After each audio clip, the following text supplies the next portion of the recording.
Welcome back. You're still with us here on Morning Live. So as South Africa observes International Literacy Day designated by the United Nations Educational, Scientific and Cultural Organization's findings about the country's state of literacy are brought into focus. Now, a previous Stats SA General Household Survey revealed that about 47% of South African children never read a book or drew pictures with a parent or guardian. And in May this year, South African grade 4 learners came last in the Progress in International Reading Literacy study, which assessed a sample of grade 4 learners across the globe. The same study has over the years continually revealed that South African learners are unable to read for meaning even in their own languages. Education specialist Nombuso Madlala and managing director of Black Child It's Possible, Bhembe, a facilitator of reading and writing camps, join us now in studio to further this discussion. Lady and gentlemen, welcome to the program. It's great to have you. Happy Friday. Thank you. Happy Friday to you. Yeah. So let's talk about this and just find out, Nombuso, why do we really have this problem in the country? There's a myriad of issues compounded over a lengthy period of time, ranging from the processes of enculturation, ranging from lack of resources, teacher development, but also most importantly what goes on within the family setting. It's important to take into cognizance that this is not only just an academic excellence issue, but also it's how then we inculcate the culture of reading within the family setting and how we aid that process when it comes to our kids. Not only just the reading component, but to say which language that they're actually reading in. The very same study that you're speaking towards, which is the POSE report, also informs to a certain extent that it's imperative that we have young South African children start learning in their own languages. It makes it easier then to learn the Germanic languages such as English and Afrikaans when you're conversant and you can actually read with meaning in your own indigenous language. And Billy, I think I'd have to bring you into this conversation now because it's evident that we don't really have a good culture of reading in the country. How can we turn the tide on this? Sure. On most occasions when I actually give talks to a lot of young people, particularly those who are in the ECD and your early, childhood development stages, I often say that we make reading, something that is more of a forced upon, sort of hobby that children need to follow, as opposed to setting an example. So most times in our families, you actually do not have adults reading.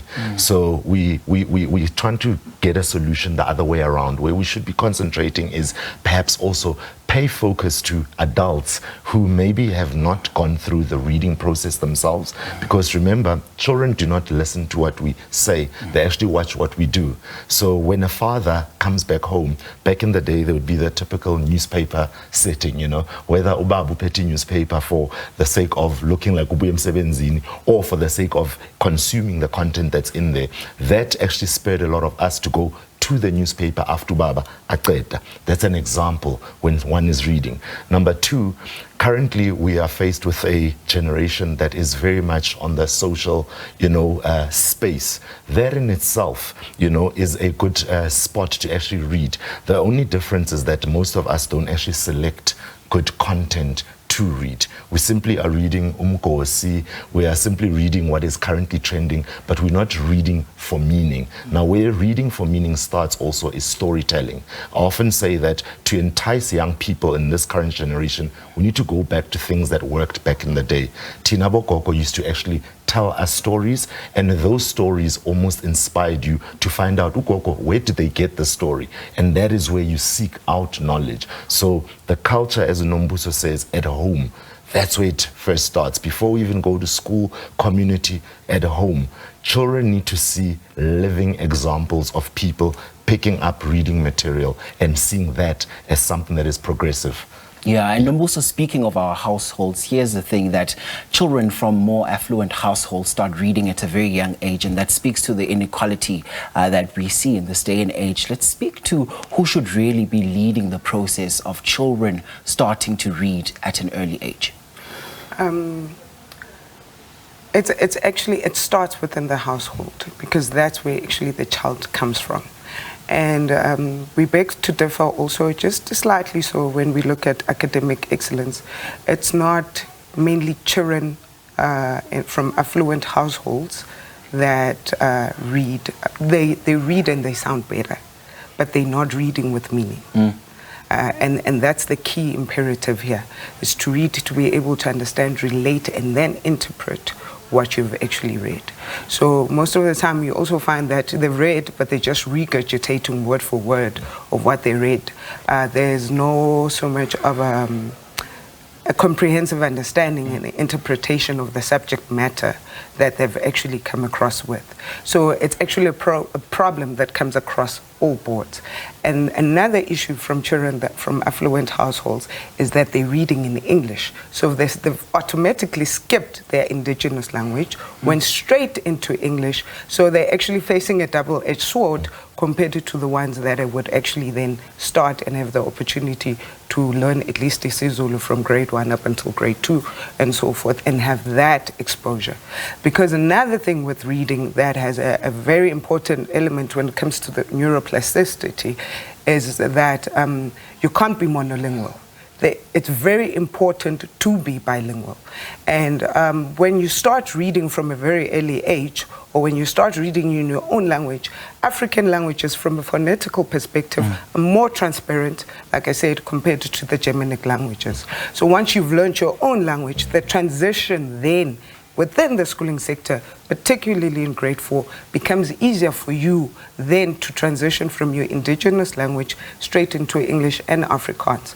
I'll just give you an example. I'm sure maybe you and I are in the same boat. I studied Afrikaans until grade 12.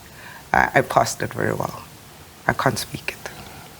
See? Yeah. And actually you've just tied it down to my next question, because I feel with the advent of technology, it also contributes to a certain level as we see people reading less and less right now. How much of technology, or what role does technology play these days with people reading less?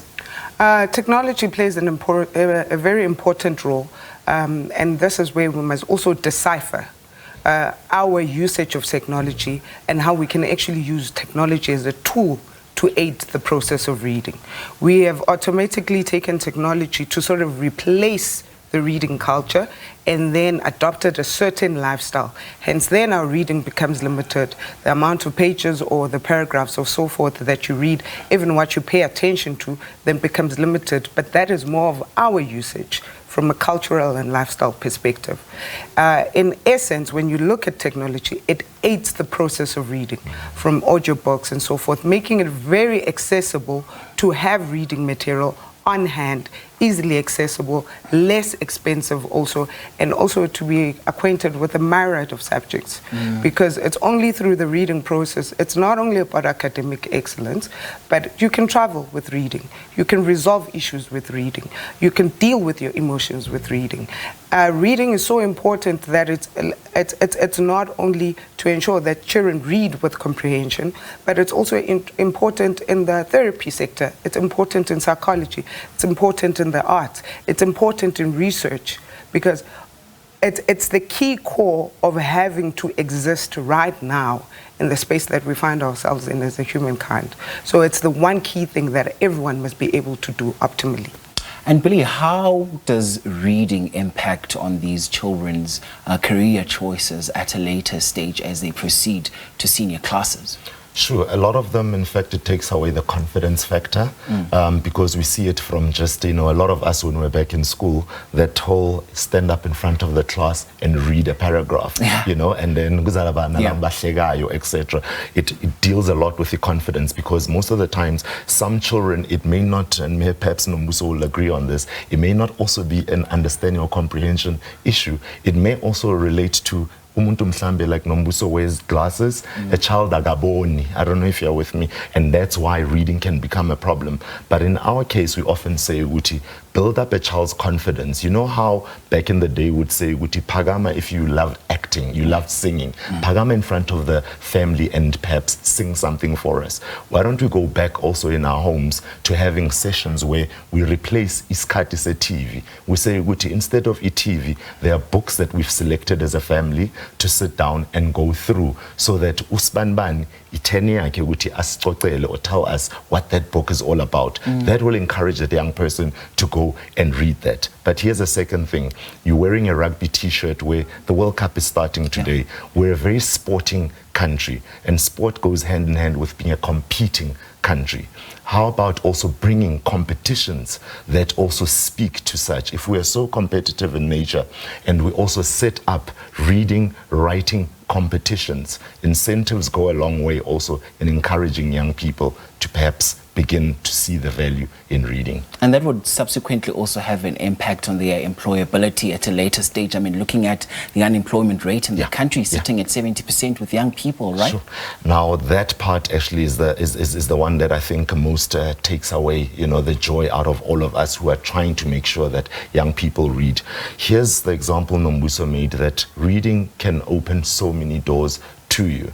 I actually watched while the BRICS Summit were on, that a number of our world leaders, some of them had translators on their behalf. So also the importance of not only reading in one particular language, which is English, but learning how to read and understand in your own language. That will open up spaces that you may perhaps not have been privy to. There's a lot of young people who basabuguya to job applications simply because they maybe have a reading or fluency problem when it comes to that.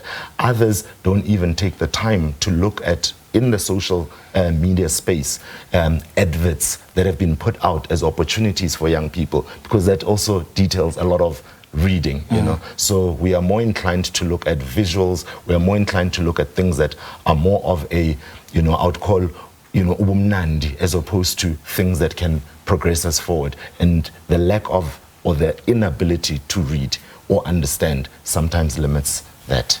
Listen, I wish to thank you for having this conversation with us. We thank you so much. I wish we had more time to further it, because so much more needs to be explored. But thank you so much for coming through to Only a the pleasure. program.